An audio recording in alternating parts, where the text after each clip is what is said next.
And welcome back to an episode of the Clear Jets podcast. Where it was Ben Blessington and Michael Nania.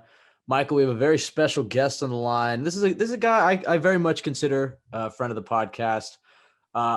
We've played a few games of Madden, me and this special guest, and I have to say that he's not very good, but he's a damn good football reporter, and I think he's been a great addition to the beat covering the Jets. And that's DJ Bien-Aime. DJ, how you doing, man? I'm doing good.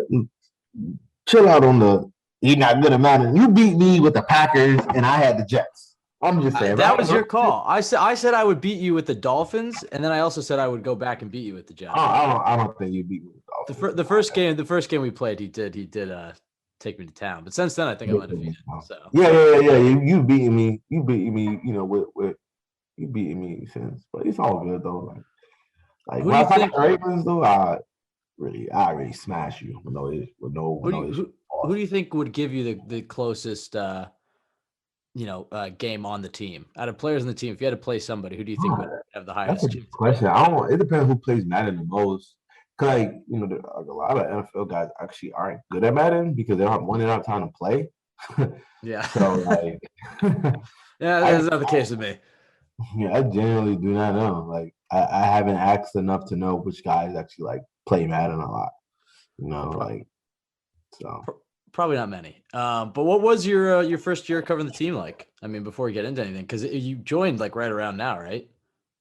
Yeah, I mean, right now it was February 12th. Like, I started March 22nd of last year, so we're almost a year to the date. But I mean, it's been fun. I learned a lot. I made a lot of mistakes, and obviously you learn from those mistakes. But you get a real understanding of what being an NFL beat reporter looks like from all angles, good, bad, middle of the pack, what matters, what doesn't matter, what sells, what doesn't sell, what people care about, what people don't care about. I learned like a shit ton, bro. I'm not gonna lie. Because you come into it thinking that you have it kind of figured out. They go, okay, this is what I'm gonna do. I'm gonna write about these topics consistently. You realize like people don't really care. Like X's and O's, I thought I came in, I was gonna write a lot about X's and O's. And like there has to be a balance and it matters, but you have to understand your audience is usually just a middle-aged guy or a younger guy or whatever, old man that works, has a regular life, that they watch the Jets and then they go home, complain about them, and that's it. They're not trying to like learn that much about like X's and O's. They care a little bit about it, but that can't be like, I learned as a beat reporter, that can't be my bread and butter. Like it has to be like in the toolbox. So I think one thing I learned was having a plethora of items that I could dig into the toolbox with. So they're down. I can write about X's and O's, and then you can write about some game plan stuff. I learned like how to just mesh all of that together. Write about the controversy columns, just that entire process of understanding that you have to cover so many different lanes. It just can't be one specific lane as a beat reporter, which I didn't know that coming in. So that was probably like the most, I won't say the steepest learning curve, but probably my biggest takeaway. So again, you have to cover quite literally everything. Like you gotta obviously write about the team, but then you have to also like build sources, which is not that easy. And I kind of learned that most people that break stories, the transaction is just because an agent that tips you something. That's about it. Like that's why Ian Rappaport and Adam Schefter, they break all the stories because they are pretty much locked in with a lot of agents, So, and the agents are gonna tell those guys a story first before they tell like a regular beat reporter. The teams aren't gonna really go out their way to tell you. I mean, some guys will tell you, but not for real. So just learning that aspect and obviously improving my writing and understanding like time management, because once the season gets going, like it's the days fly by. I mean, it felt like it was yesterday. It was August 1st. We were in training camp and Zach was quote unquote holding out, and and before you know it, like it was week 12 or week 13, whatever it was, when Zach came back against Houston. So like there's so much that I learned from year one that I can apply to year two. But overall, though, it was fun, man. Like I enjoyed everything that came with being on the beat, especially like the fans going crazy on Twitter. Like that's pretty fun to engage with them and poke fun at them from time to time. Yeah, and speaking of the fans, I mean, you're easily the most active beat reporter on Twitter. I mean, you're probably the most active Jets person on Twitter. I mean, you're always out there. So you've had a year to kind of get to know Jets fans a little bit, the good and the bad. What would you say is one thing that you love about Jets fans as an overall community, and one thing that you don't like too much, think they can improve? I love that they're passionate about their team because you want to write about a team that people care about. It's like I was talking to this one reporter for the Athletic that covers the Packers, and he just kept every time like we had a conversation, always circle back around. My base, they care a lot about the Packers, and I think that's what makes everything fulfilling is knowing that your work is able to resonate with a group of people, and some beats don't provide that. Like especially on there's some pro beats that don't provide that. People mention Jacksonville, but Jacksonville this past year has Yeah. the Jaguars. You've got your work cut out, but like there's some beats where people just don't care. Like let's say you're the Detroit Lions, right? You don't have a star quarterback, you don't have a young quarterback. You're kind of like in that bridge middle ground where it's whatever. Jets were there in 2017 with like people care, like the diehards were like, it's whatever because that team there's nothing to like hold on to. Like you can hold on to Dan Campbell, but and then it's like if they go draft Willis, then it's like okay, there we go. Now we got something.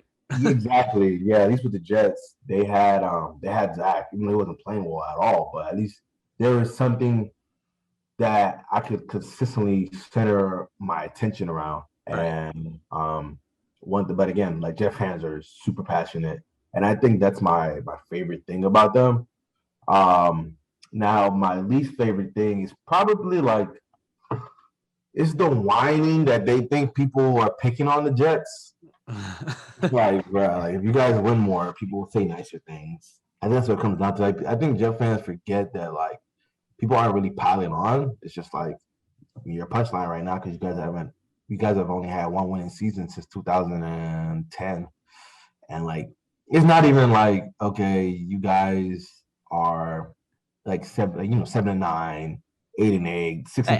Hey, the Buff fumble was 2 years after the Jets went to back-to-back AFC championships, and that thing played on ESPN like every day for a whole year. Come on. So, like a dude ran to the back of his lineman and fumbled, and it was funny. I'm just saying it was like way overblown. Warranted. I think it's warranted. It was overblown because it was the Jets. If that was the Broncos, that would not have been as infamous as it was.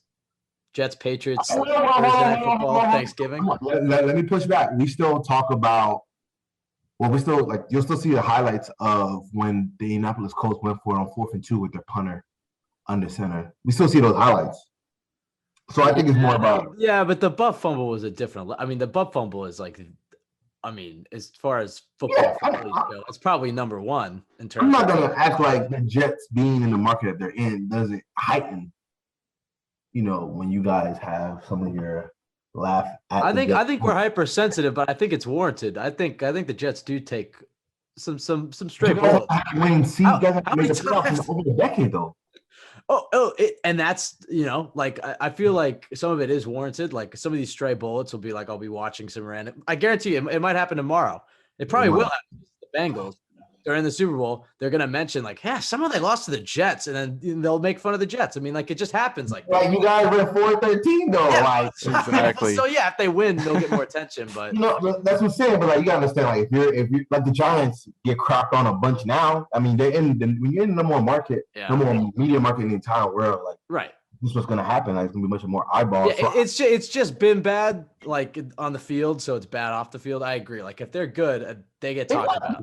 People care when they're good. People will overrate the Jets if they're good. Yes, exactly. So like it goes both ways. You know what I'm saying? Like think about it. We still talk about that 20 over that 2009 2010 run We still mention that, and we never mentioned the Jaguars run when they got to the AFC in 2017. Yeah, we don't mention that, but we still mention the Jets running in that small little window. So it's gonna. I mean, if you guys start winning, all right, you guys gonna be overrated. I expect to see some positive stories when they're winning. I'm joking. Hey, I'm joking.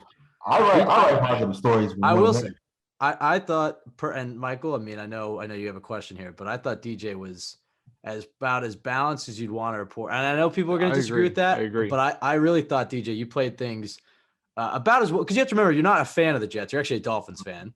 So if anything, that's another thing. I feel like a lot of people who kind of go at you expect you to be a fan. Like, yeah. But what you do a really good job of is being objective. Like when the team wins 3/4 of its game or loses 3/4 of its games, then shouldn't 3/4 of the coverage be bad? And I think you really hit it, strike that balance really well.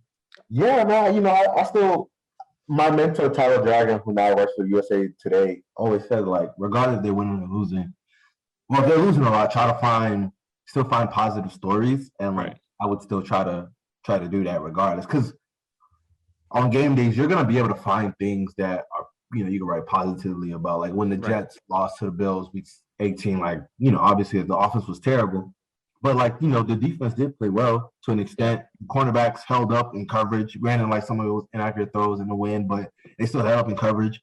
When the Jets lost to the Dolphins in Miami, like you can still mention like how the pass defense played really well. They forced Tua Tagovailoa. They basically started like because he had that stretch where he was playing well. It was kind of smoke and mirrors, but he still was playing well. And then like he played poorly against the Jets, and like that continued for the rest of the year. And they kind of started that, so they put out a blueprint that other teams was able to follow. But again, like even though they lost that game and their rush defense was terrible, but you could still write about, even though their pass rush defense was terrible, but their pass defense was pretty good. And like you can still mention how like the offense played well in the first half, but then you have to also mention that the offense didn't play well. I think I was always looking for that balance of trying to find both at the end of the day, because again, having been on the beat, it's really easy to find all the negative shit and just ride that out. You can really do that and be able to be just fine. Because those, for what it's worth, people do click on that more than the middle of the road stuff, or even like the overly positive stuff when the team is bad, because it's like, you write something positive and they're like, well, the team sucks, so why are you writing this? Right? How the team's bad. Like I remember when I asked the Zach Wilson about the offense struggling since he's been back, and he dismissed my question. And I said that was a bad look, and that started like a whole firestorm. I remember like getting like, someone texting me and saying, why are you even writing about that? Why not write about the defense being terrible? I'm like, bro, I wrote about that for like 2 months now. Like, are you kidding? Like, I write about it all the time. And that's another thing I learned is like your Twitter readers, and your actual, the people you interact with on Twitter and the people that actually read your work aren't the same. Like, the people that read your work is all over. So some people that just read it off the website and they don't really use social media. People off Reddit, some people off Facebook, a smaller amount off Instagram, but it's not as strong, and then Twitter. So it's all over the place. So a lot of people actually don't keep up with your timeline. But I was big on trying to make sure I was still balanced and fair. And I think people within the Jets building they've appreciated that aspect that I provide. So I was big on just trying to make sure that I'm not bashing their heads all the time. Right. Yeah. I love watching you battle Jets fans and other team fans on Twitter, because I'll see people go like, who cares? You're a Jets fan, or like you cover the Jets or something, and then it's just like catching a stray bullet. I know we mentioned you're a Dolphins fan, and before we have a lot of Jets topics to get into, but I'm curious to know your thoughts, to get your thoughts on. We talked a little bit. Mike McDaniel, you feeling it? I mean, another year of Tua. Would you rather have Tua? Well, I mean, go ahead. You might have answered this, but would you rather have Tua or Zach right now? If you had to choose, who are you more confident in their current situations? Tua with Mike McDaniel or Wilson with LaFleur is going to reach their ceiling? I know you think it's Derek Carr ceiling for Zach Wilson. That's fine. Zach has a higher ceiling without question, because he could just do things that Tua can't do. Right. It's a weird question though, because like I feel that the team that Tua has around him is decent enough to where like he can win enough games to like kind of trick you or even convince you that Yeah. maybe he might be the guy. Because regardless of what we think about him, his athletic ability and his limited arm and yada yada yada, I mean he still has a winning record because he has a really good defense around him. So I feel like he might end up in that Jared Goff tier. But if I had to choose, obviously I'm gonna go with the higher ceiling quarterback because at least with that, you gotta have a quarterback that can compete with Josh Allen, man. Right. And I've seen enough of Tua, and I just don't know if he could ever compete with a Josh Allen type. Granted, like obviously they don't play against each other, but they play against each other, at the end of the day. And I've seen enough that makes me wonder if he'll ever really get to that. Now with a new offensive, with an offensive minded head coach, because I will say that Brian Flores did not provide a good offensive staff around Tua or even before Tua, because he fired the offensive coaches and the offensive coordinators and had 4 offensive line coaches in his 3-year tenure. I do wonder what Mike McDaniel can do with Tua. I mean, obviously it's going to have to be a run first offense. And I do wonder like how far you can get with that, because we've seen Jared Goff get to the Super Bowl. We've seen Jimmy Garoppolo get to the Super Bowl in that system. So I'm obviously like if I had to pick one quarterback, I'm gonna go with Zach in terms, because I mean I'm always pick the more talented guy. But it does seem that if the Dolphins fix the offensive line and get him to one more weapon and maybe with a decent running game, he might be able to have a good amount of success. Now we'd be able to, take on Josh. That's a different topic. So I don't know. It's interesting. What's this? Yeah, we will see. Did you go down to the Senior Bowl? Yeah, I did. So how was that? How was that experience? And I don't know. I mean, the Senior Bowl seems like that's like the first real gossip event of the NFL offseason. I'm not saying you have to give away all your trade secrets, but I mean, are you hearing any rumblings about?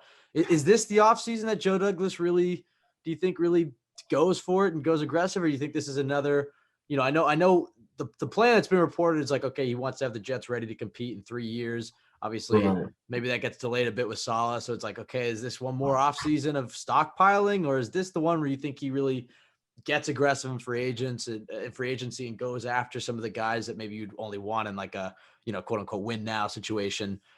Bit of a loaded question, but yeah, your thoughts on being at the Senior Bowl, and then maybe, any rumors that you'd like to share? So there's people in the building that want to be aggressive. Obviously, I didn't hear that from Joe himself. I don't think Joe would tell me anything on or off the record. But I think there's people that want to get aggressive in trying to build a competitive roster. Because, again, like you have to look at it that you're in a division where you had 3 teams with a winning record. The Bills are a Super Bowl contender. The Patriots, as long as Bills, their coach, are always going to have a good defense, and they'll be able to manufacture wins. I mean, we'll see with the Dolphins, but you're in a really tough division. Like, there's no gimme game. So there's people that want to get aggressive. Being at the Senior Bowl was fun because, I mean, I love football. I love watching, like, young. I mean, I used to pray and hope that one day it would have been me at the Senior Bowl. Obviously, that didn't happen that way, but so I've always paid attention to it. So I enjoyed being in an atmosphere, One thing that was kind of funny was the fact that most of the coaches actually, like by late January, early February, so the Senior Bowl was, most of them actually haven't studied any of these guys, like at all. Like I get them a lot of time. Like, I talk to a coach and I would ask about a specific player, and they just be like, hey, I haven't really got to them yet. I haven't really had that much time because after the season, like it's so much, they just want to relax, vacation, and, be with their family. And they still have a few months to spend, hours and hours studying. Exactly. And they're not the scouts, so. Right. So, yeah, man, you do hear a lot of things. You try to make sure that some of it isn't BS. Everybody isn't someone hearing from another person that's hearing from another person. So anything that I heard was, like it's people pretty tied into the situations. All right, man. Let me see. Which one do I want to? Well, okay. Yeah. So, The one I would say is the cornerback one. The cornerback one took me aback a little bit. Like the fact that they're really not satisfied at the position. Now, how they address it is there's some people in the building that are like really not satisfied with it, like at all. Like that's why me and Connor had tweeted what we tweeted. Connor had tweeted out that the best case scenario that the Jets want is Bryce Hall, Echols, Isaiah Dunn competing for that cornerback number 2 spot, and they have another guy that has that spot locked down on the opposite side that obviously isn't in the building yet, but that's what they'll prefer. So that kind of took me by surprise a little bit. Wow. That's what I said. I was like, okay, interesting. Because I think a lot, and I remember when I tweeted, the only person I know for a fact is like they got their spot like locked down. They'll be straight. Is Michael Carter the second in the secondary? That's about it. Let me see what else did I hear. There's some people within the building that want to use one of the premier picks, one of the top 40 picks on the cornerback. Now, will they be able to convince Joe D of that? We'll see. You know what I mean? Like at the end of the day, Joe D is the one that got to pull the trigger. But we'll see about that. Let's see what else did I hear that I can share. That is surprising though, because I think a lot of people assume that, and they've reiterated that message of like, all right, we're going to build through the trenches, and obviously they still are. Right. It doesn't mean they're not going to. Yeah. But it is funny that the common knowledge, I guess, would say that corner's not a premium position in this system. They can go with the young guys again or just add another body, but it really did take a significant step with Sherman. I'm happy with them signing a guy like Gilmore or something, which is really only a 1 or 2 year move. Right. Of drafting and investing in other areas and then coming back to corner. But look, if they love a guy in the top 40, I mean, you can't hate it because it is still a premium position regardless of whether it is in your scheme or not. Exactly. No, I mean, like I remember, I had, one time Talbot having a conversation. He said having Richard Sherman made everybody's job easier because the safeties could cheat underneath.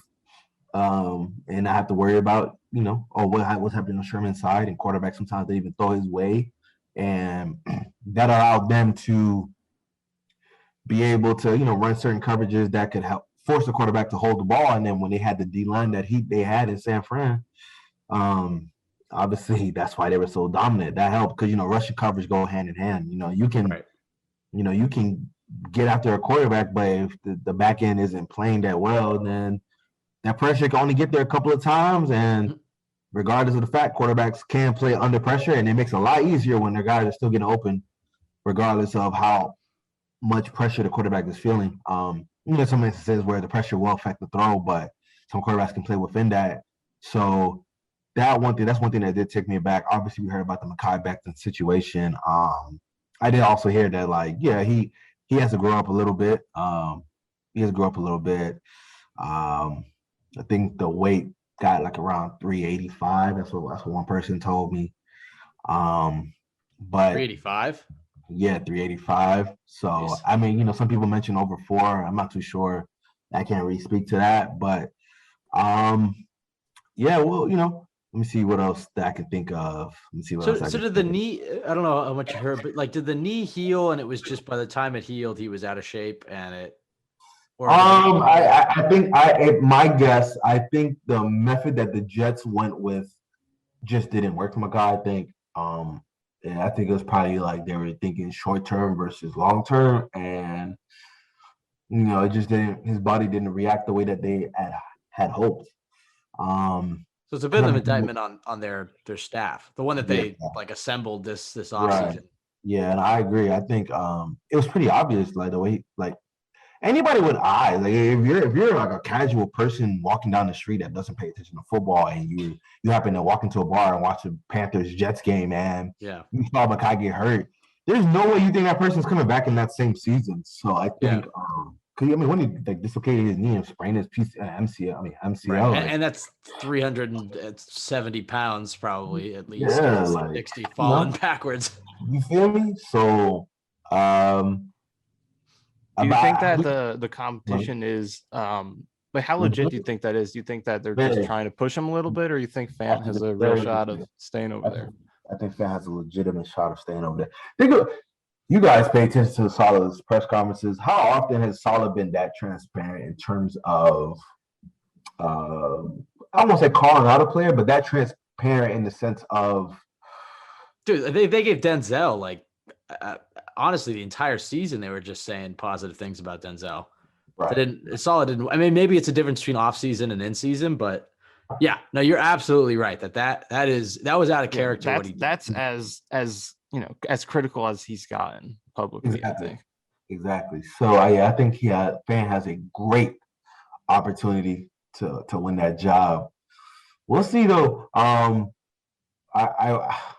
Becton's situation like really throws a wrench in everything because I feel that if Mekhi was healthy, well, let's say he played last year and wasn't hurt, and Fant stayed at right tackle and played solid, like you wouldn't have to worry about using the offensive tackle, a pick on the 4th or 10th pick on the offensive tackle. You'd just be like, okay, we gotta go receiver, corner, or edge. That could be like or safety. That could be like the main 4 discussions. But now you throw in that 5th one, it's like, that fifth position it kind of throws a wrench into things because like it's almost like, okay, let's say Mekhi is healthy.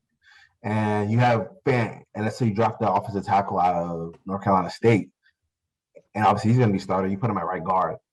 So I mean, at that point, like you kind of put, you kind of use a draft pick on a top 4 pick on a offensive guard. And I mean, there's nothing wrong with solidifying the offensive line, but you could have used that to fill a different need. You know what I mean?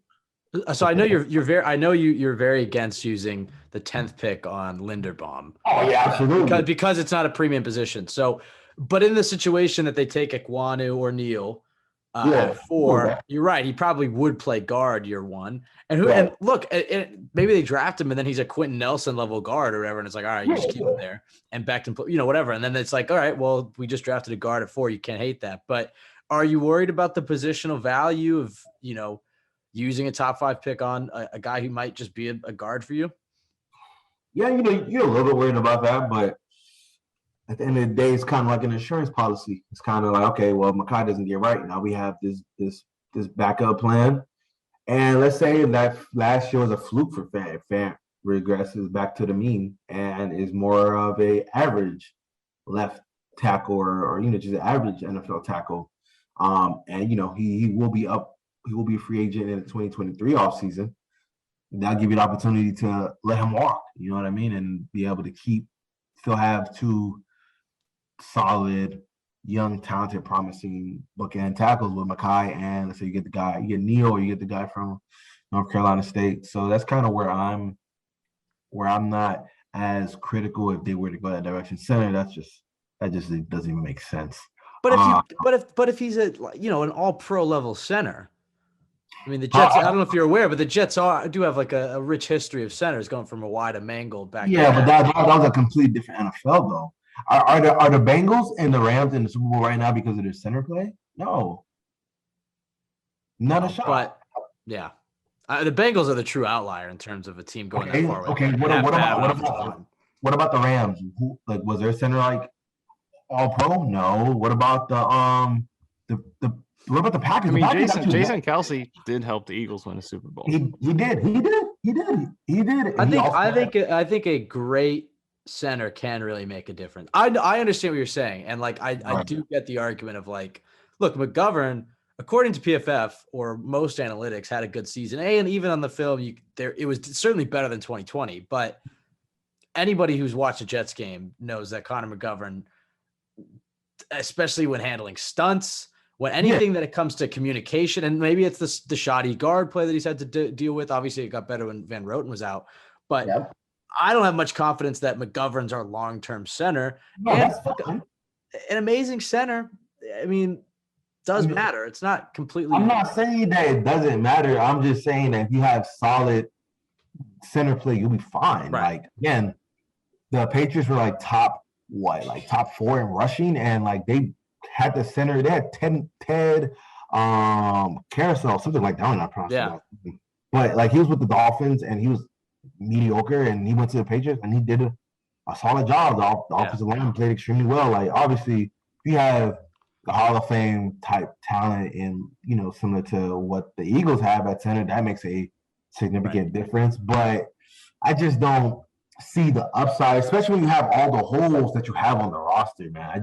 But if you draft him and he's Quentin Nelson though at center, but how many playoff games have the Colts won with Quentin Nelson at guard playing at an all-pro level? And in this system, guard plays a lot more important than center play. Right.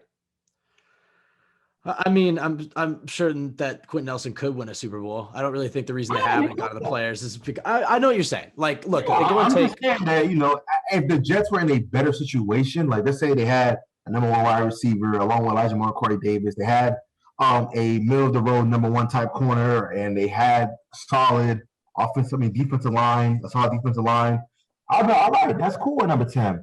But when you have so many holes that they have and center's not even close to their biggest needs, like again, how many games we watched this year and we thought, oh yeah, the center play is why the Jets lost this game? Yeah, I agree. Guard was much more commonly the answer to that question. Like, there were games where Grant Van Roden was ruining drives. Yeah. Again, and that once LDT got in there and he provided solid guard play, everything got better. Like, the pass protection was even better. The running game got better. Like, a lot of things that were thrown on McGovern's plate wasn't really all his fault. I remember like Elijah Tucker was still a rookie. Like, he has promise, but he was still a rookie, and he made rookie mistakes that sometimes got thrown on to Conor Mcgovern. So are you bringing LDT back? You could bring him back for depth because offensive linemen, they always get hurt. Like, you're never gonna have an offensive line that stays healthy the entire year. Each starter plays 17 games. Like, that's virtually impossible. So I bring him back and let him compete. And your starting center, you think is McGovern again? Yeah, I think it'd be McGovern. I think it'd be McGovern. They just have too many other holes. Like, when I talk to people in the Jets building, it's always, we need a tight end, we need a receiver, we need another corner, we need edge. We need an edge. Linebacker. Every other position. So linebacker is not as pressing of a need in their eyes based off of the conversation they had. They like Quincy. They think there's something there with him. They think he's a solid. They think he's a NFL starter in that spot. Obviously they'll still add, but it's not as pressing of a need because I think a lot of issues came down to like the defensive line, right? Like just not being able to. I know because you guys watch film. So that's why we can. I'm curious to get Michael's take on that because I don't know. I mean, at least just from our conversations, Michael, it did sound like you're not as high on Quincy, and you thought that CJ was kind of all out there by himself last year. But maybe I'm wrong. But Michael, I mean, how big of a need do you think linebacker is, or at least just an improvement at that spot? I'm not saying the Jets have to add anybody, but I mean, yeah. I definitely am not on high as him as it seems like the Jets are. But I think, like DJ said, I think the D-line deserved more blame than it got this year. And that brings me to one guy I did want to ask you about. Sheldon Rankins is a guy who they can move on from and, clear some space this year. I was pretty disappointed in him this year. I felt like he didn't bring as much pressure as he typically did in New Orleans. And I think he was a huge part of the run defense struggles. I felt like watching him, he got moved a lot, especially in that Colts game. So what do you think about Rankins, and do you think there's a possibility of him being released?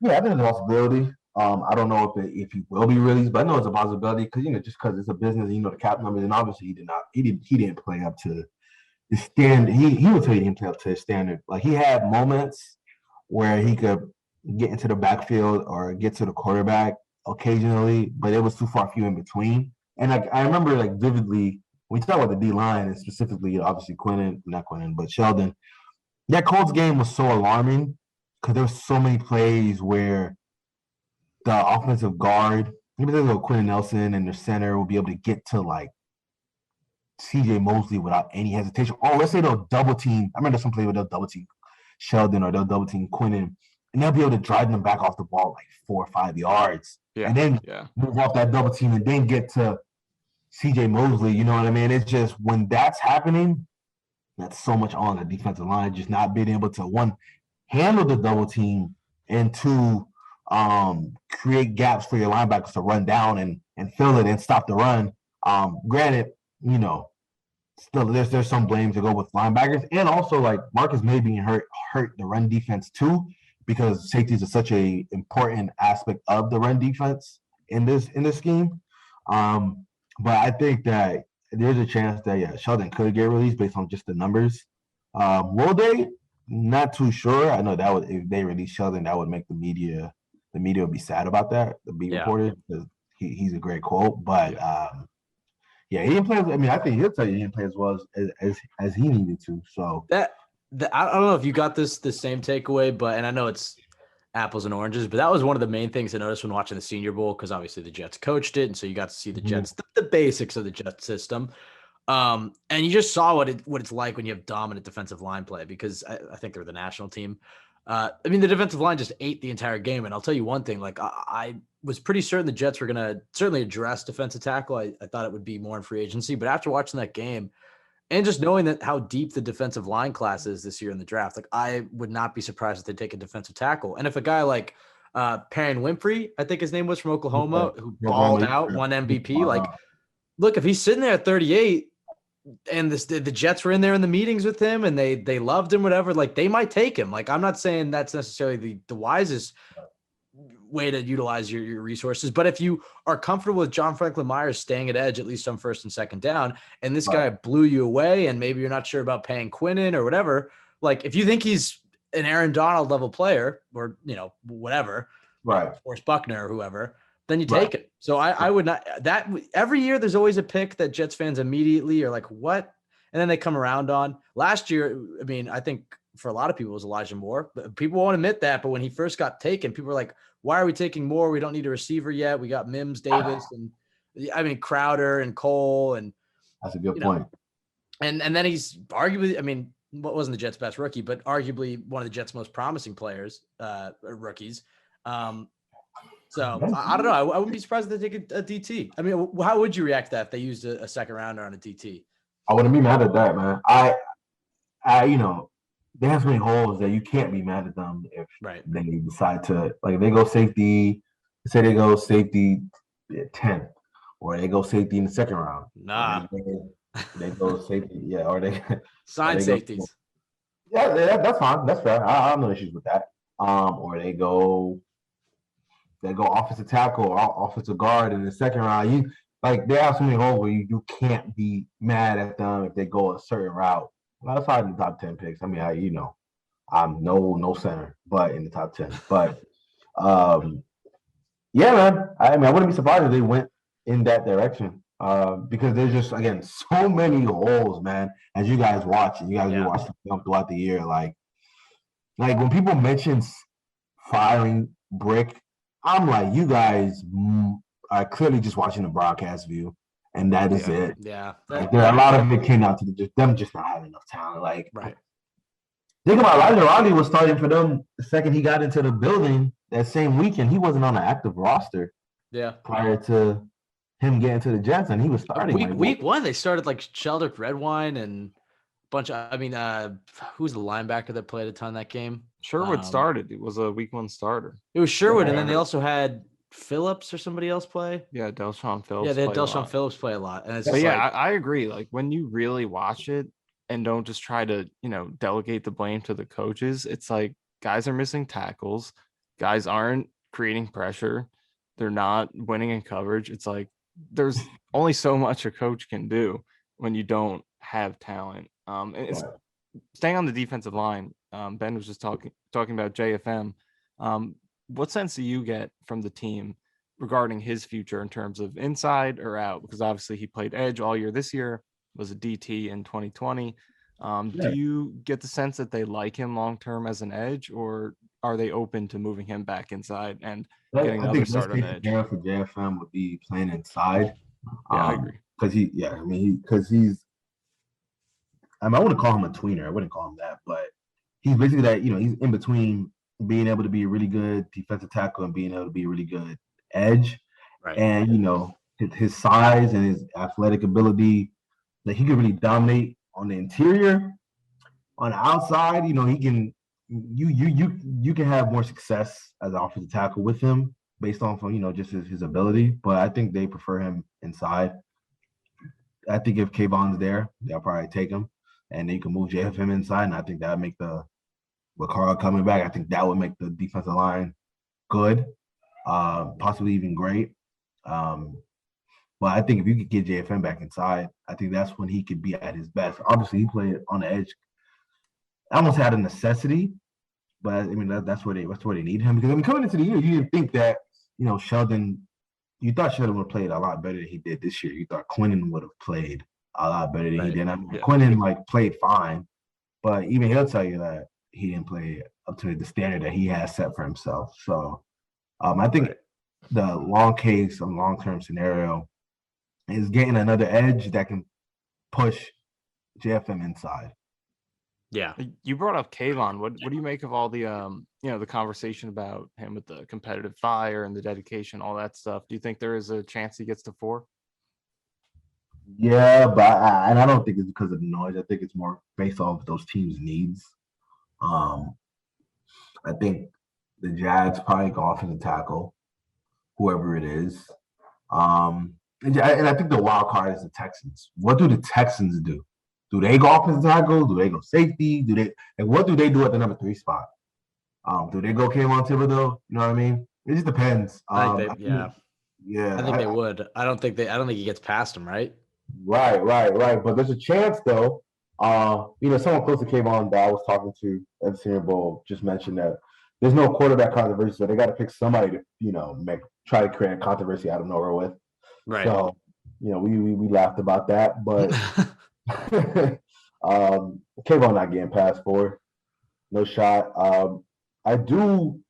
I am intrigued by Jermaine Johnson though. Yes, at 10 especially. Or I mean, and honestly, if he has enough of a rise, he could be in consideration at 4. Because I think Ekwanu's going to go 1, and then I think the 2 edge rushers are going to go. And I'm sorry, I know there's a lot of buzz about this, but there's just no way the Jets take a safety at 4, in my opinion.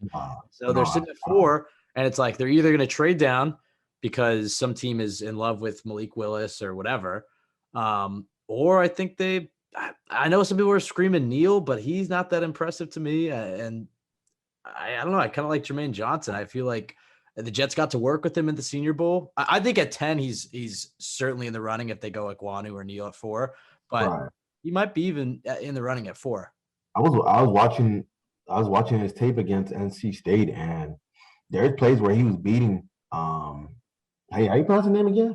That's why I kept saying the offensive tackle on NC State. How you pronounce his name again? I just say Ekwonu, but I mean. Okay, yeah. He was beating Ekwonu on some plays. So in the run game, I was really impressed with him. There are a lot of plays where he was able to, when he would go against Ekwonu, and he would catch him lunging, be able to sideswipe that, and be able to make the tackle in the backfield, or even being able to. I mean, there was one play where I think NC State was having the tight end come across to hunt for the most dangerous man, and usually you don't want that guy. You don't want him to have to clean up somebody's mess. Usually you want him to be able to go into the hole and find somebody else or catch somebody else on the edge. But Jermaine Johnson beat Ekwonu so bad that tight end had to pick Jermaine Johnson up immediately, and he was able to help make that tackle on top of that. So there was some plays where I was really impressed. Like Jermaine Johnson's a really good athlete. Somebody close to him told me that he thinks he'll run a 4.5 at the combine. So if he runs a 4.5 at the combine, he'll probably go top 10 because there's just so much buzz around. That's a good point. He really might be the guy at 4.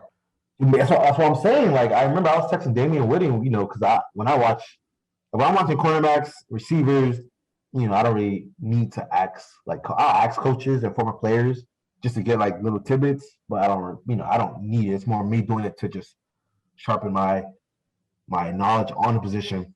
But offensive tackle, D-line, I'm always gonna reach out to guys. And I remember asking Damon, yo, you sure Jermaine Johnson not going to top 10? So yeah, man, he's a really good athlete. He's a really good athlete.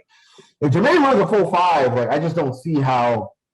And Kayvon's not there. I just don't see how he's not in that mix. If he runs a 4.5 at the combine, which there's a chance for that, and apparently he's going to be able to test really well and might have a vertical. His vertical jump might be in the upper 30s. Like, I just don't see it. And he knows he's like 6'7". Like he's a phenomenal athlete. And you in the top 5, you take risk on guys. Especially if he impressed them.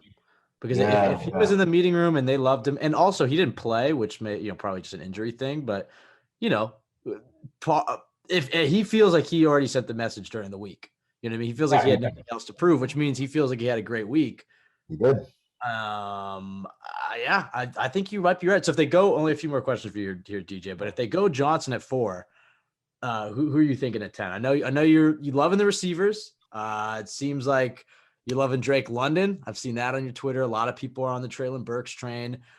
Garrett Wilson's route running. What about Traylon Burks? What do y'all think about Traylon Burks? I'm super intrigued. I think I think we both like him. We've watched him together a little bit. We can sort of picture the potential. Right. But it's really interesting, this class, because I feel like with all these top receivers, you're getting something unique between all of them. So I think, your preferred style, your needs, your scheme are really going to play a big part in who goes, the order of how they go out the board. Right. Yeah, man. I think 10 for me, it'd be because if you go edge, that means you're not going to go tackle. Right. Unless maybe Cross is in that from Mississippi State and is available at 10. Let's say he's not. You could look at Sauce Gardner. Corner or receiver at that point. Or center. No. Or linebacker. I mean, like if maybe Devin Lloyd really impressed, if they like Nakobe Dean. I know we just said that they like their linebackers. But they like them, obviously. You never know. But I think those two for sure, those two positions and linebacker, obviously, are just best player on the board. But I like London a lot, man. I like London, based on because he provides an element that the Jets don't have. Yeah. And when I'm watching the film, I do wonder because there are plays where he'll run a go route and like the DB will be next to him. How much of that is he knows that his quarterback has a weak arm and it has to be like a jump ball type of throw, and how much of it is he just doesn't have the burners in that aspect. And because you can win in the NFL without having like that type of those type of burners when you're 6'4", 6'5".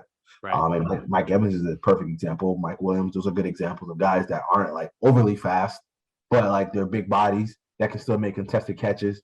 So I'm intrigued by. But isn't he kind of the same archetype of? I know Denzel Mims is a completely different story, but didn't all we hear about Mims was how he's not a good scheme fit, and London seems like he should be a good player in the NFL, but doesn't seem like he necessarily has the traits that align with the LaFleur system. I mean, I've had people in the building say we need a big body receiver that can. Right. Well, the question is because that's what Zach had at BYU and he played really well with, but then it's like your system kind of prioritizes separation and route running and yards. Right.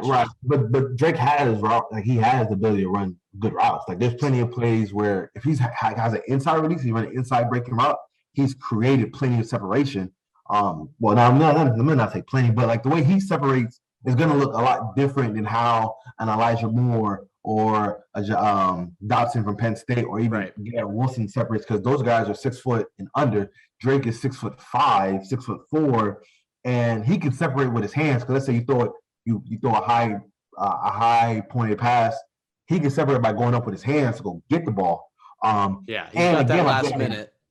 Right. Yeah. Exactly. And he has a big catch radius, which allows, since Zach accuracy was an issue for him his rookie year, that allows him to not have to be as accurate. He can just throw it in the vicinity of Drake, and Drake, because he's good at catching in tight windows in traffic, he can come down with those passes. And again, like there's plenty of plays where he does separate. The Mims didn't work because it was mental with him. He still could have been fine for the system, but more of it was mental with Mims. And like you guys went to a few practices. I saw every practice. It just wasn't good. Like it wasn't like his play style was an issue. It was just him not playing well. He seemed like he was like almost half-assing it a lot of times. There were times where it just looked like he was just going through the motions, and that translated into the season. You know what I mean? Like So I think that's that's more what it is. And I understand why Jeff fans are scared of.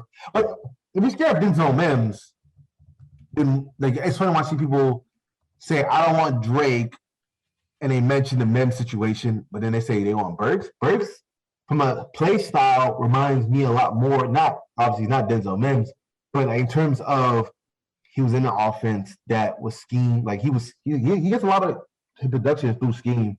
He's just a really great athlete, and he can make a lot of plays happen based off of it. Like if he has to go out, I mean, he's a phenomenal athlete. There's so many plays. Right. There's a few plays where like he'll beat a guy off the line and just completely dust him.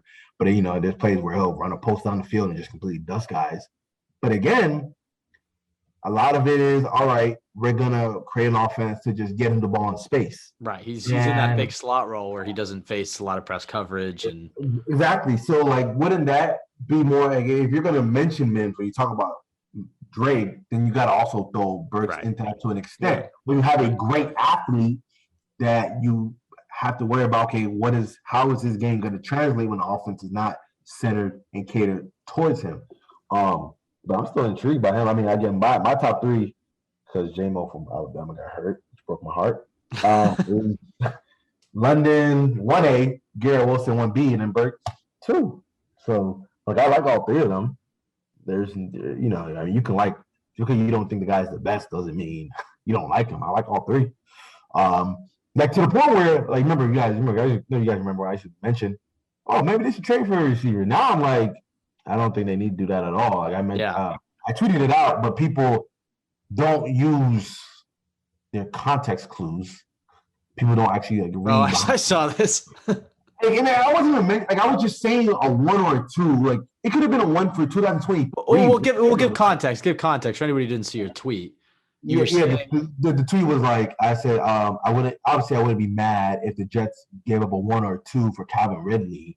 Right. But if they were to stay put and get a Burks or Drake or a London, that would be just almost as effective and better cap wise. And people lost their mind because you said first round pick. You said to trade 10 for. No, I never said 10. I said 1 or 2. The 1 or 2. That's what I said. And so I was just saying generally. And what I meant by 1 or 2, I'm just saying right there, if it costs 1 or 2 to go get them, I wouldn't be mad at y'all for doing that. But again, if you were to stay put, it would be just as effective. Right. Good boy, because you have to use the pick and then you have to pay him too. Exactly. And that's not my overall point was there's good options to where you don't have to use a pick to go fill you don't have to use one of your draft picks to go get a receiver because you can just get 1 at 10. That was the overall point.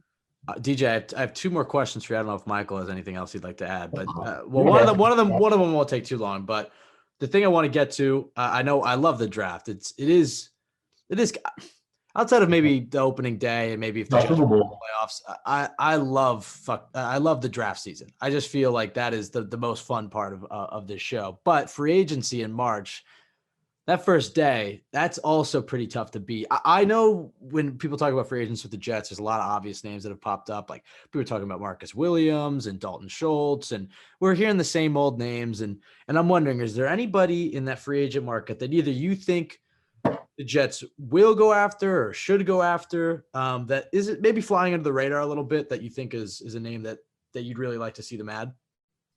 I don't know how to pronounce his name. From San Fran, but obviously it's not Jimmy Ward. It's the other guy. I think it's Tart. Yeah, Jaquiski Tart. Jaquiski Tart. I think obviously he knows because they need 2 safeties. Right. Then like without a question. So wouldn't it be better if you can get like a Marcus Williams and then also bring in Tart, who you don't have to reteach him the scheme. Like he knows the language, he knows the responsibilities. I mean, he won't cost that much. He's only 29. Well, he turns 30 in couple of days actually, like days. But like that would be because you can't always get a whole bunch of superstars. You're gonna have to get guys that come in and be solid players that can play that role. So that's one guy that I thought about. I think David Njoku is gonna be available. That'll be a good pickup to put at tight end because you don't want to obviously draft 2 tight ends because tight end is one of the hardest positions for young players to transition from college to the NFL at because they're just more. You're required to do a lot more blocking than you probably did in college. And you can't just muscle guys to get open when you're playing like in the Mountain West or you're playing in the, I don't know, like the ACC or whatever. Obviously, Pitts was able to have 1,000 yards his rookie year, but he's one of one. Right. Everybody else, there's going to be more of a learning curve for them. But, those are two names I thought about when it comes to free agency. Those are really smart too, because I think Njoku is the type of free agent we've seen Douglas add. Like I've mentioned this before, but George Fant, Gerard Davis, guys who high athletes, 26, haven't really hit their potential, and you think that the change of scenery can really bring it out of them. It worked with George Fant and worked with Davis. I think Njoku makes a lot of sense. I don't think they should pay big money to Dalton Schultz, and I don't even think that was going to be my next question. Do you think they'll be in that Schultz sweepstakes? There's a chance that Schultz, he might end up getting tagged.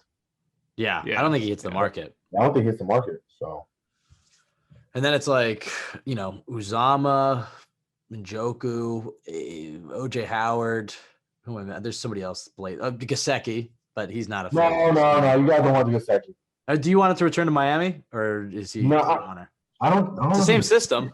I don't know if he's a fit anymore. He can't block. He can't block worth a damn. Yeah, that's we know I've talked about that a lot. How I don't think Gesicki's a fit for them. Yeah, you can't block. Like it's not like you have to block defensive ends. They're gonna you have to block like a. Let me see who they played this year. Like you're gonna have to block a Matthew Judon. So sometimes you have to block. Anybody who's in 7 tech or something. It's like tight ends actually have to block, and we saw that all the time with Griffin. Think about it. A tight end not being able to block is why Zach got hurt. That's true. You know what I mean? Why wouldn't you just be a receiver? Granted, Zach should have got the ball a little bit early, and he admitted that. But again, Griffin, hello, Rob Goodall, still better. Your quarterback, they got your quarterback hurt. So yeah, bro, like Mike Gesicki would be terrible. And like if let's say you assign him, pay him a lot of money, you'd be forced to play him, and he'll make you some plays in pass game. But man, can't block for shit. You wouldn't be able to run the ball to the side. That's a shame. I think Evan Ingram's the other guy, and he's another guy who's also just receiver first, blocking not even second. Right. So yeah, I think, and Njoku, although he's a receiver first, his blocking has gotten better, and he's certainly I don't want to say like a hustle player. That's a little demeaning, but like he tries. He gives his effort, and that's right. What you want, I guess, if you're not going to be an elite blocker. I have one more question for you. And this is a bit of a point of contention between us, I think. You had a take on Twitter, and I'm sure you've gotten a lot of shit about this, that Brandin Echols has the highest ceiling on this team at corner. And I was going to get to this in the beginning, and then we went off, and I didn't want to disrupt it. But I was like, I can't let this interview end without asking you why you think Brandin Echols has a higher ceiling than Bryce Hall. I think he's a better athlete. I think Bryce Hall right now is a better player. But we have to remember that Bryce Hall, granted, his rookie year was kind of up and down in the sense of not his play, but like he was still recovering from his injury. He didn't play till like week 10 or something. Right. And this was Echols' first year, you know what I mean? And there's like a twitchiness that he has, there's like overall speed that he has that I think that there's a higher ceiling that can be reached. Obviously, he has a lower floor, a much lower floor compared to Hall. We saw that. Yeah, I had to get him down my mouth. I know I gotta defend myself for this take, but he obviously has better ball skills in terms of taking the ball away, not getting PBUs. Because I was talking to somebody on staff, and he told me that people used to hunt Bryce Hall because they know he wasn't gonna come up with any interceptions. So you take that for what it is. That like the Jet fans are a lot higher on Bryce Hall than the Jets staff is. And I know people mention, well, Saleh said this at the Senior Bowl. Saleh is going to praise his players no matter what. That's what he does. We've seen Saleh still. Go ahead. And the scouting department's different than the coaching staff too. So maybe one loves Bryce Hall more than the other. I got people on the coaching staff telling me. Wow. I'm just saying, bro. Hey, I'm saying, again, Bryce is there's a reason why the Jets feel like cornerback is still a need. Right. It's definitely still a need. Definitely still a need. Okay. I'm just saying, Jet fans are a lot higher on Bryce than the staff is. the staff, and obviously front office. I mean, obviously, you got him in the 5th round. So the fact that he's even like he's an NFL starter, like no questions about that. You got that in the 5th round, like like again, like if you were to roll with Bryce Hall and Echols and Michael Carter again going into year 2, like that's what's a little risky, but you'll be able to still be okay, and be able to still get the job done if the front 7 is better. But I like Echols' athletic ability, his ball skills more, and that's why I think he has a higher ceiling. Now, I will throw in this. You remember we had the back and forth when I mentioned that against the Bills, Echols traveled with Diggs. Yes. That wasn't strategized. That just happened by coincidence.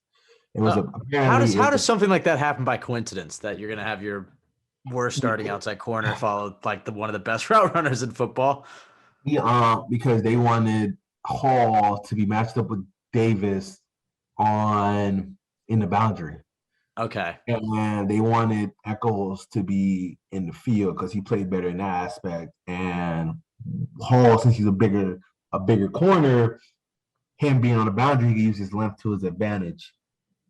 And obviously, since Echols is faster, he can play, in the field part of the field. Obviously, he played the field a lot better.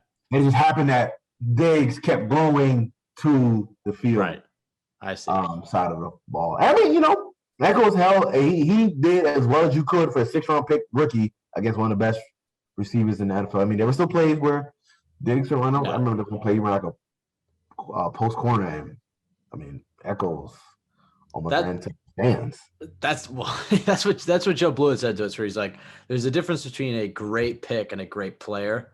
And I think that's what Echols is. And like Echols could become a great player. He's not he's not a good player right now, but he was a great pick in terms of what you got. You got a guy that both guys really. I mean, the fact that you have 2 guys who can start and you got them both on the 3rd day of the draft is huge. Agreed. Yeah. I mean, my thing is, you still want to upgrade that spot because how many teams could Bryce Hall? He's the Jets' best corner right now. How many teams could Bryce Hall start for right now? I think half the league. Yeah, like a good amount of the league. 15 teams.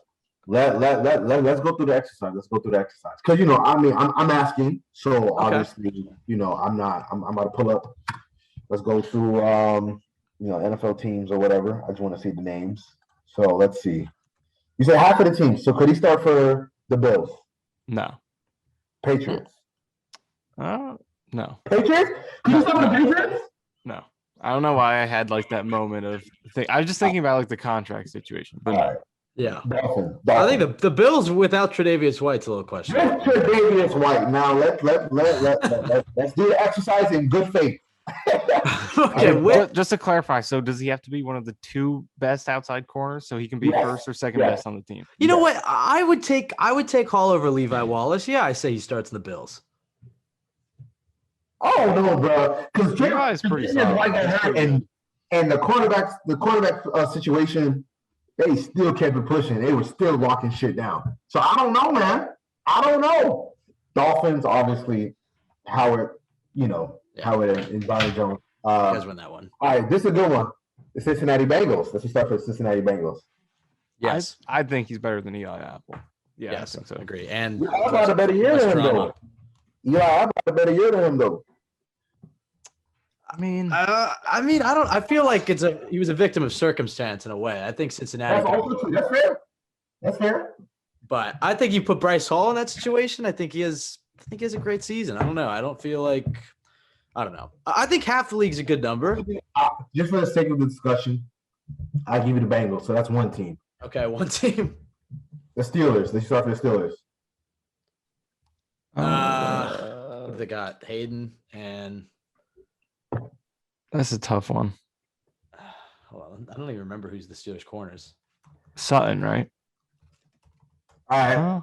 We'll put that one to be determined. Just for the time purposes. The Browns, we can all say no. No. Yeah. Ravens, we can say no. Fair. Titans. Maybe. I'd say maybe on the Titans.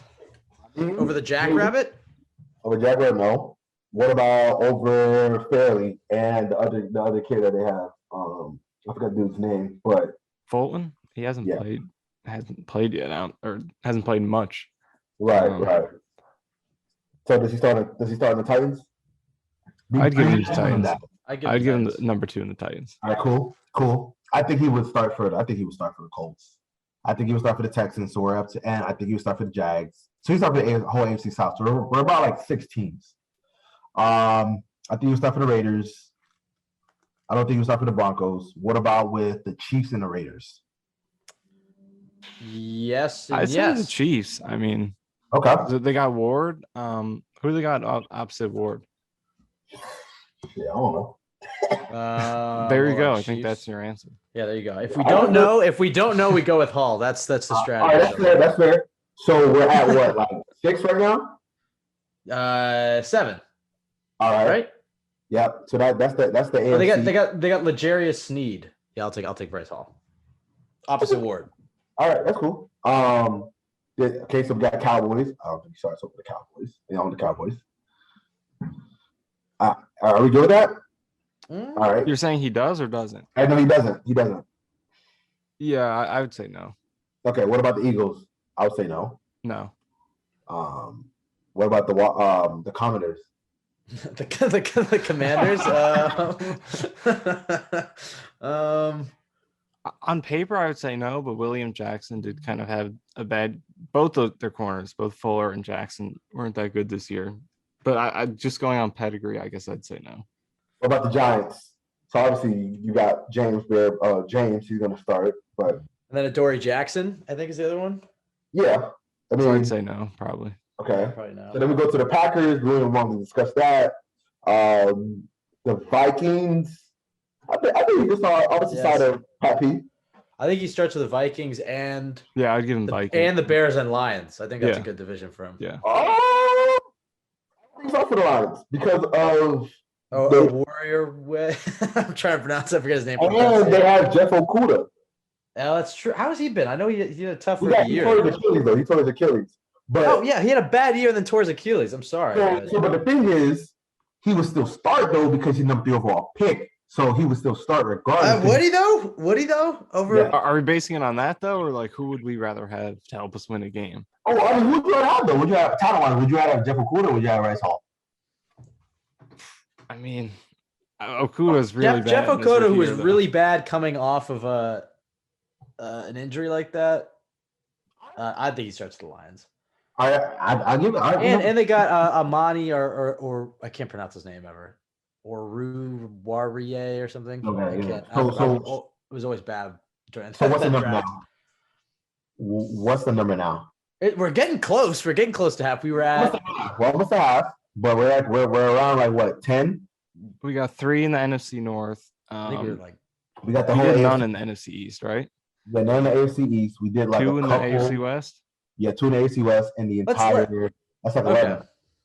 That's like 11. That's like 11. Okay, 11. Okay. So we need 4.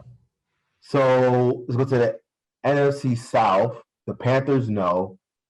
What do you think about the corner opposite side of AJ Terrell?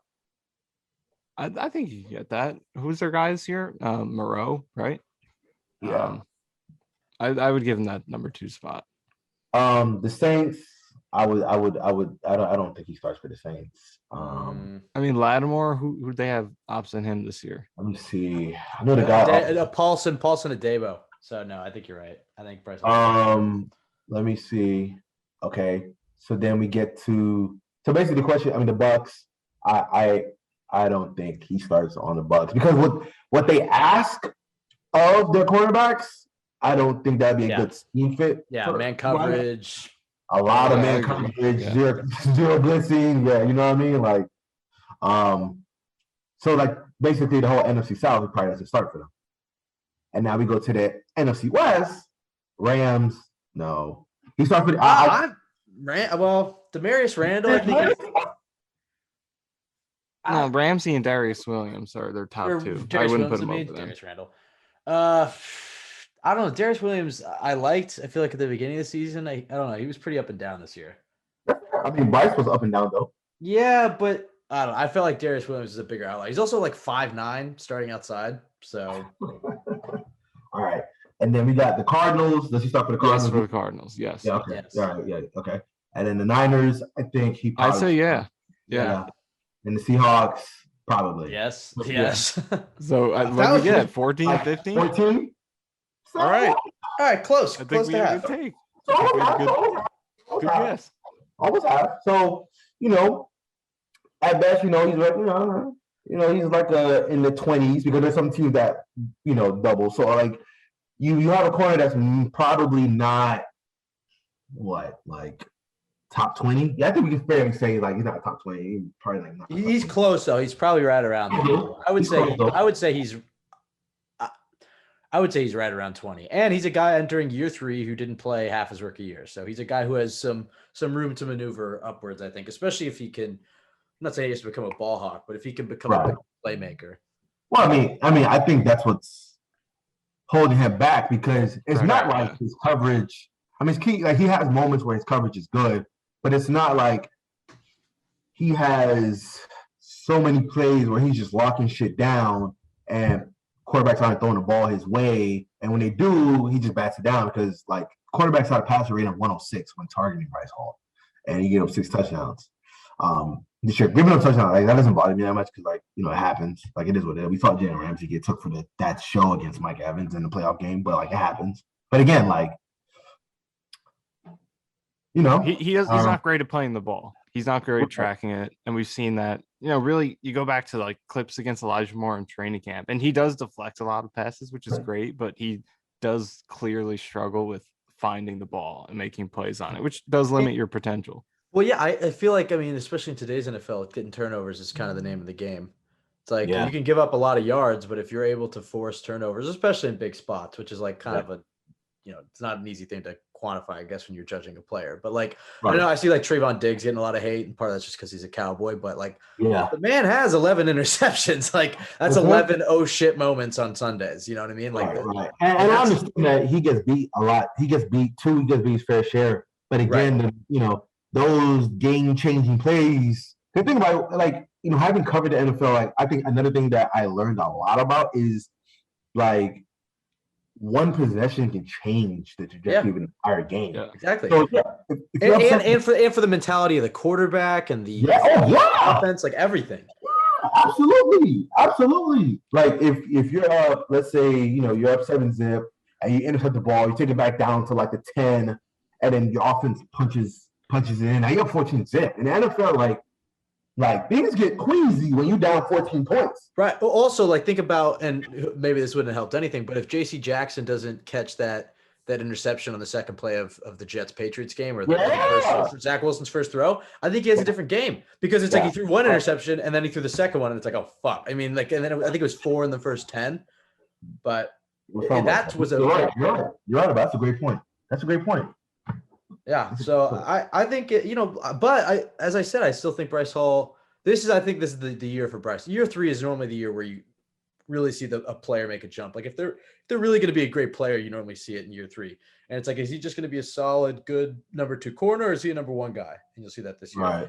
I think he's a good number 2. And really quickly, you mentioned how the staff loves Michael Carter and the second. And I love MC Squared as well, and I think he did a good job as a rookie. But I don't think he had as good of a rookie season as people thought he did. And I think Michael certainly. I don't know if you agree with that, but I think at this I would point, say so. I think he got off to a really good start, and people kind of penciled it in at that point. Right. But then it tailed off, and people kind of ignored it. Right. Yeah, and like nickel. What? Well, nickel corner essentially today's NFL is a starter. You know what I mean? Like it didn't used to be, and so I don't think, especially with this offseason with so many holes, like, and you just drafted him, like obviously it doesn't make sense to go try to find competition there or upgrade there. But I don't. Well, you could bring back Guidry and have him compete again. But so I get the mindset there, but I don't think Michael Carter II is some shoe-in solid top 10 nickel every year. Like I think you saw flashes of it and you're excited about that. But if we're gonna be fair here, you want to be, if you're gonna criticize Bryce Hall, I think you also have to criticize MC Squared as well. That's fair. I mean, again, like it's not like he was again a world beater, like the best in the Right. game, but he made a lot fewer mistakes than Bryce would. You know what I mean? Like there were games where, let's be honest, there were games where Bryce messed up and it cost the Jets an opportunity to win a game. Like the Dolphins game, like 3rd and 10. Oh yeah. Got the Bradley Parker out there, like. He said he thought he was but he did close a few games for the Jets too. He closed the Texans. He closed the Texans game, and then he had a big play against the Tennessee Titans game. He was really good. Yeah, Tennessee. He had some big moments. What about the Falcons game where that 3rd and 13? Yeah, that's true. And the Houston game, if they lost that one, he would be a huge part of it. So, it did really balance out for him. Yeah, it balanced out. Like I think he could turn into a good player, a really good number 2. I don't think he's number 1 right now. I haven't seen things that maybe think he's number 1. I still think that he's better than Echols right now. I do think Echols has a higher ceiling because of like the ability to take the ball away, and he's a really, really good athlete. But it's an added position. I would rather you get a guy that could beat him, that has potentially become the number 1, and you let Bryce and Echols and Dunn or whatever. It seems like they love Dunn, and he had that good play against Tennessee. Whatever. I mean, I think it'd be between Bryce and Echols, and let them battle it out. You know what I mean? I think if you ask me, gun to my head, who do I think would win that battle in training camp? It's early though, so obviously things can change. Come on, it's Hall. Come on. I think Echols. I think it's 50-50. I think it's a coin flip. Ooh, you think it's a coin flip? Yes. Yeah, I'm telling you, like, you gotta understand, like, one thing that kind of concerns me about Bryce a little bit, like, it doesn't feel like he has that dog mentality that you need to be a great corner, even like be a good corner, like long term. I think you still be good, but like that dog mentality, the Mamba mentality. Yeah, now I don't go as far as you say my Mamba mentality, but there's been people on staff that think he doesn't have that dog mentality, right? Which the like I'm gonna this is my ball and I'm gonna take it type of thing. You need that at cornerback. Yeah. Like there is no. That's one position where someone can take you deep, a 70-yard touchdown. You got to come right back on the field and act like that never happened. Right. So I don't think he's weak mentally. I would never say that. I think Bryce Hall is weak mentally. I think he is strong mentally. I mean, obviously, like him coming back from his injury and being able to have a productive year 2 shows you that where he is mentally. But I think, again, there's people on the staff that think he doesn't have that dog mentality that you need to be a legitimate top-tier type corner, and they think Echols has that. And based off of practice that I did see, Echols does have that. Echols is the guy that used to bark at the receiver. I remember one practice. It might have been the best practice he ever had, or it might have been a different one. But I just remember him barking at like Corey Kirby, like, "Oh, they're holding me." And everyone like, "They get open there." It was just play consistently like barking and things like that. And, obviously he's I don't want to use the word scrappy, but he kind of is a little scrappy. And you remember that's a compliment. That's a compliment. Remember Carl Lawson gets hurt against the Packers. Yeah, there's like a fight that breaks out like a few plays later. The guy that helped start that was Echols. Echols has that type of I'm not taking no shit mentality. Right. And that can go a long way at the corner position. All right. I think it is a corner flick. I think that there's a lot more, as I said, there's a higher ceiling. There might be a higher ceiling. I would, let me not tiptoe, because we do talk sports. Let me not tiptoe. I believe that Brandin Echols has. There you go. Yeah, you're gonna make a take. I believe that Brandin Echols for sure has a higher ceiling than Bryce Hall, but Bryce Hall is a better player right now. Right. But they're big on number 1 guy, and you have Brandin Echols and Bryce Hall battling it out. I'm putting my money on the JUCO kid. I'm putting my money. It's Hall. Come on. And Hall could win that, but I'm putting my money on the JUCO kid. I'm just saying. Okay. All right. Hey, I hope so. I just want. I don't care if it's Isaiah Dunn, Echols, or Hall. Like we just need a consistency at that spot. And then I hope they go and add somebody opposite him. I know it seems like Michael, at least from what you were tweeting, seems like you're getting on the Sauce Gardner train. Yeah, I mean, I would be on board for it. But I mean, on you want to talk about dog mentality? I mean, that guy. I just want to say in your Echols take, look, it's perfectly reasonable. Whenever you have something that's different but reasonable, I think that's great. Because you can be different and like go away from the popular opinion, but if you have a good reason for it, it's absolutely fine. And so like I agree with Ben. Like I would go with Hall, but That's fine. I definitely every point you made I think is great. So the athleticism I think is the biggest thing because Hall has great size. I think he moves well for that size, and he uses his length to make plays on the ball. Even though he doesn't track the ball well, he has so much size that he still plays it pretty well. But Echols, I think we saw this season, like the one play that comes to mind is a play against Miami. Right. The pass deflection that he made where he actually did get beat, but he showed really good makeup speed, and that's really important. So I think the athleticism is a big part of that. Yeah, I agree. One thing I'm not from with a different take, like a take that kind of it's a little bit different that goes against the norm. It's gonna be based in football, like legitimate football ideology. It's not gonna be just me throwing some shit to the wall hoping it sticks. No, it's like it's things that I'm seeing with my eyes and looking at some numbers and rewatching the film and think, okay, I see something there, and I'm gonna go with this, and this is just how I feel, and that's kind of that. And I will say, this has nothing to do with anything that we're talking about. But if Garrett Wilson runs like a 4, let's say he runs a 4.3, he'll probably become my receiver number 1. I loved Garrett Wilson. I think you watched the Karlaftis OSU game, or I think the Purdue Ohio State game. I think I saw you tweeted about that. He looked like a man among boys. Yeah, I mean he looks like a Devontae Adams or a Justin Jefferson type of receiver, like coming out. I'm not saying he is immediately, but just his route running is just so polished that it's like that guy, unless he gets injured, knock on wood, that guy's a good NFL player, and especially in this system. Period. I say he has the highest floor without a doubt. Like I don't want to say there's zero bust potential because you never know, but like it's as low as you can get with a guy like that. It's a high floor and a high ceiling with route running like that, separation after the catch, athleticism. I mean, he has the whole package outside of being like 6'4". Yeah. Because even though he didn't have too many jump ball opportunities, a lot of that is because he was just instant separator. There were still a few times where you really got to see him go up, just flex that catch radius and bring it down. So I think he's certainly in play as well. DJ, I feel like we could talk all day, and I feel bad because it is a Saturday night. I don't want to take your whole night away from you. Yeah, I have to really talk with my best friend. Okay, so we'll get out of here. But I guess I'm sure we're gonna definitely talk to you again this offseason. Hopefully, y'all had me on last year. Y'all never brought me back.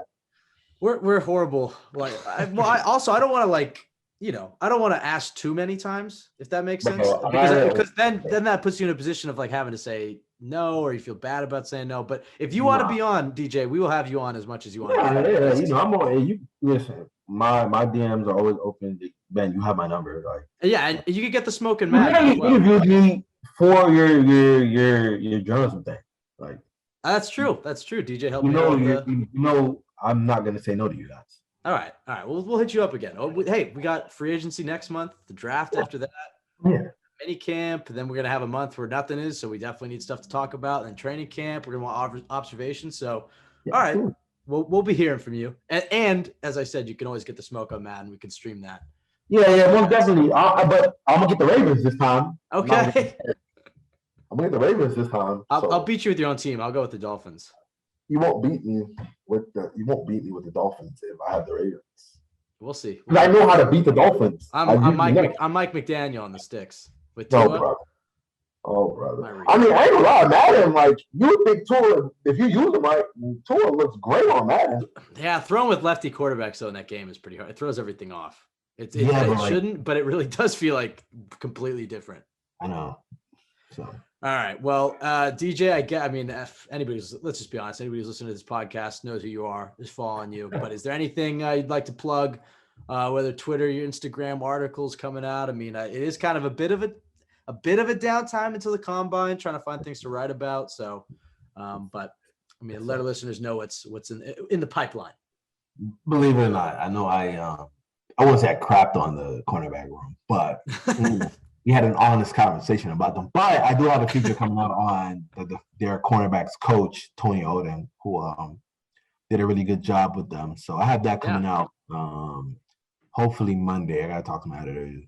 He's been moving like a snail, but that's not here nor there. But that should be coming out Monday.